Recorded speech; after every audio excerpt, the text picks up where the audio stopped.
Yesterday, Donald Trump, who apparently doesn't get that there's a pandemic on and millions of people have lost their lives, was focusing on Bubba Wallace once again, tweeting about how Bubba Wallace is responsible for some sort of hoax when he wasn't the person who initially talked about the noose. But anyway, he goes on to say that and flag decision has caused lowest ratings ever for NASCAR, saying that because NASCAR is banning the Confederate flag, that's why their ratings are the lowest ever.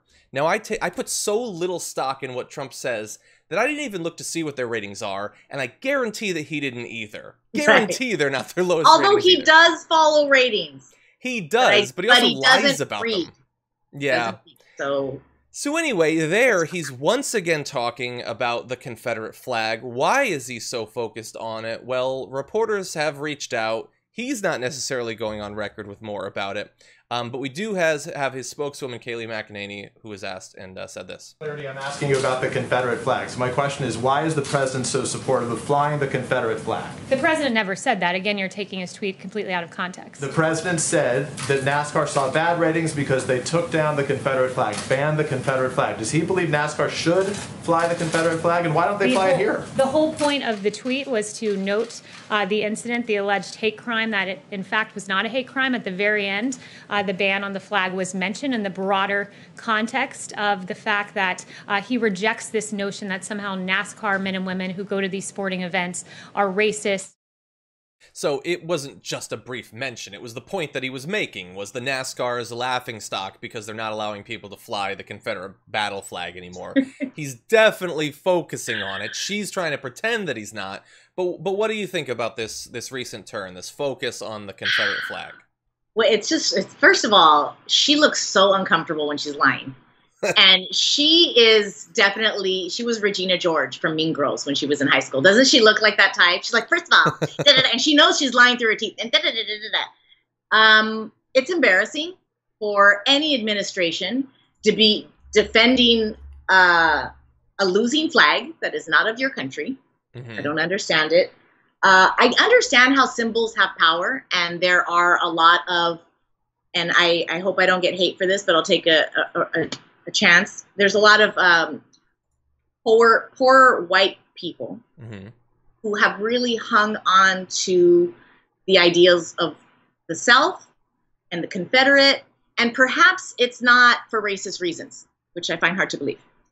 But when symbols get corrupted by evil, like the swastika, it used to be a symbol for abundance within Native American cultures. Well, now the Nazis ruined it, so we can't use it anymore. Guess what? We can't use the Confederate flag anymore. It's over. It's done.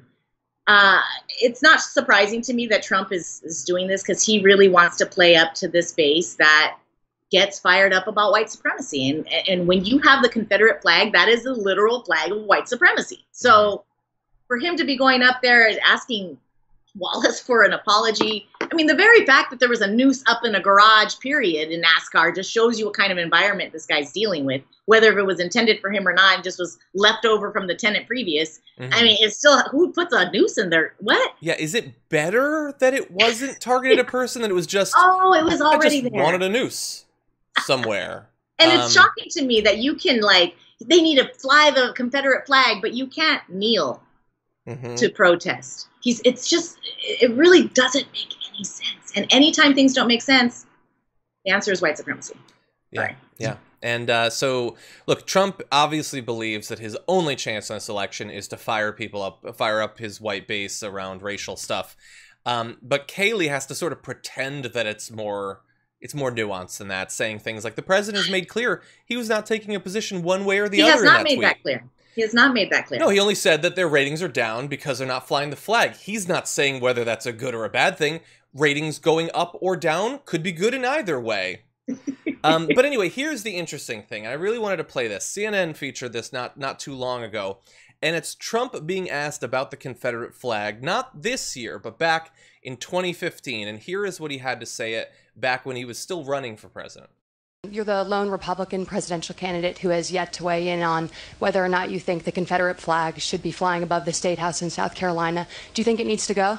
I think it probably does, and I think they should put it in the museum, let it go, respect whatever it is that you have to respect because it was a point in time, and put it in a museum. But I would take it down, yes. So there, back in 2015, he said, no, you could have it in a museum. Don't have Moment it up. of clarity. What's changed in the past 5 years? He doesn't like, and his base doesn't like, when people are called racists. He doesn't, and she even mentioned Julie Smollett. What's his name? Jussie Smollett? Jussie Smollett. Now I just call him Juicy, like Dave Chappelle. She even mentioned that, because that's something he gets really mad. He gets mad when you say something is racial, and then it turns out that it's not exactly, not that it wasn't racial, because let's be sure, a noose is racial, racially motivated. But he gets mad when people are wrong a little bit. Oh, you weren't totally right. See, let's just get rid of it. There's no racism. There's no prejudice. There's not. So I think that gets irksome. So maybe this is something we can use in the future. We can just create all these different things that he can get mad about. Maybe. Could be fun. Anyway, look, it's his strategy. Just hold on to your butts, because there's more explicit racism coming. I mean, the tweeting out of the white power thing, and then, oh, I didn't hear the white power. Like, these are not mistakes, and they're going to become even more common, because he really believes that he just has to turn out 100% of his most hardcore base, and he believes, whether, like, if you're a part of that base, don't get mad at me. I'm not saying you're activated by racism. Your cult leader is saying that you're activated by racism, so take it up with him. But I want to say this, John, if I could, and I know we're running out of time. This is something that I'm trying to trademark this phrase, and it's really to appease all of us in this country, because here's the provocative statement: you don't have to be white to be a white supremacist. And this NASCAR flag situation just proves my point of, we have all been raised, even me, a woman of color, has been raised to be a white supremacist in this country. It's an ideology, meaning that certain things are better, certain things are more beautiful, certain things are right, certain things are wrong. And that's what this is all based in. I sent you a picture. I was oddly watching the Muppet movie, and there's Kermit in the back. Someone's carrying a Confederate flag. Why? This is how we've been bombarded by these symbols. It gets in there. So when you think American, you think a Confederate flag. I mean, this is where we're at. So we have to actively fight that from within ourselves. We have to unlearn white supremacy. And I'm including myself in that. It's not our fault that we've been, there it is, that we've been pressed. You know, this has been shoved onto us in our society. We have to fight it every single day. You have to question yourself. Am I reacting to being, conditioned by white supremacy? Yeah. And I think that that's what this whole Confederate flag is. It's just an example of how every day, through media, through images, all this kind of stuff really trains people of color to think we're less than, trains other people to think they're better. Yeah. It's I appreciate you letting me say that, because that's something that I think really can make a difference if we all start acknowledging that we've been raised the same. Yeah. We have to change it. And I appreciate you saying that. And how would I have stopped you? No, I'm very glad that you point that out. You're 100% right.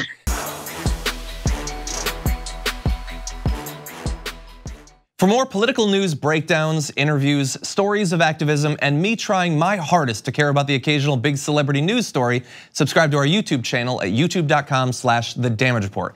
And you can ring the bell wherever it is so you don't miss anything.